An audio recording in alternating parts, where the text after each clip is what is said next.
Nat, we'll talk about that maybe at a different point. Today, though, we're just days away from the 4th of July, and every year thousands of people end up in the emergency room, as it turns out. Though a lot of these injuries are actually preventable. Dr. Kevin Campbell here this morning with more. Doc, good to see you. Good to see you, Phil. What type of injuries are we talking about? So a lot of the things that we see on the 4th of July include fireworks-related injuries, swimming and water sports-related injuries, alcohol-related injuries, and actually car wrecks. The number one deadliest day on the roads out of the whole year is 4th of July, believe it or not. Yeah, I believe it. And every year we talk about it. What can be done to prevent these types of things? It's good to get the word out. So the things that I want to emphasize today, one, is use alcohol responsibly. Have a designated driver. Absolutely don't get behind the wheel if you've had something to drink.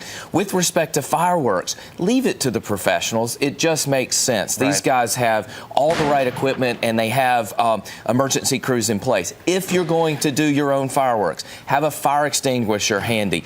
Don't let kids nearby, and make sure that you're able to control the fireworks. One thing to remember, you know, the sparklers that we used to use as children? Do you realize the tips of those sparklers are hot enough to melt gold, and we're handing them to toddlers. So we have to be very, very careful about that. My 3-year-old was talking about that just the other day. We'll play with them around her, but we're not gonna let her touch them. A lot of folks heading out to the beach, for the holiday, for the 4th of July weekend. Water safety, let's talk about that a little bit. So always swim with someone else. Even if you're an Olympic swimmer, you gotta have a buddy. For kids, watch your kids diligently. A lot of us, sort of sit out on the beach in our beach chairs and kind of keep an eye on them. Watch them carefully. Do you know a child can drown in less than a few inches of water, and it can happen so very quickly.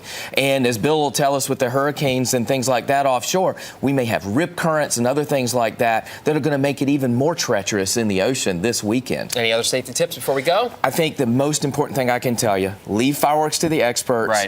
Make sure you don't drink and drive. Be so very safe on the roadways this year because, with all the weather coming, the roads are going to be a little wet as we get down there for the 4th. And again, almost 9,000 MVAs, injuries related to 4th of July. We have to be very, very careful. There you go. We all just got a little smarter this morning, Dr. Kevin Campbell. Good to see you. Of course, if you have a question for him, log on to our website, WNCN.com. Search links we mentioned. From there, you can find Dr. Campbell's website, or you can also like his Facebook page and hit him up on Twitter.